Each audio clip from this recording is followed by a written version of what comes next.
Hi, can you tell us a little bit about who you are and how you got started in this organization? Really, so my name is Autumn. I am a student here at San Francisco State University. I'm studying equity and social justice in education in a master's program, and I started working at the Richard Oakes Multicultural Center in fall 2017.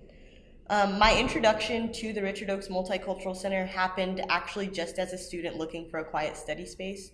I came here for my graduate studies and I didn't know anybody and I didn't know anything, but a friend of mine actually brought me up to the room because another friend worked there, and then I started coming pretty much every day. So that was my introduction to the Richard Oakes Multicultural Center, and then when the application opened, I just applied. Wow, that's amazing. Can you tell me a little bit about who Richard Oakes is and how this organization got started?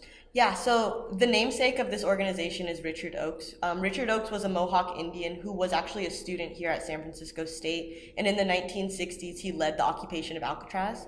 So he and another student who were part of like a pan-Indian movement really wanted to show that Indians could still hold sovereignty in this nation despite colonization.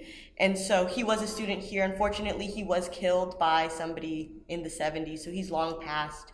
But in 2000 and 2001, students really organized in hopes for finding a space for a multicultural center and thought it would be appropriate to name it after the spirit of Richard Oakes, who really stood for activism and also self-identity and just really moving forward and for activism and self-identity and just being able to be a student activist and not forgetting who you are. So those are some of kind of the pillars of our organization, and they were influenced by Richard Oakes. That's incredible.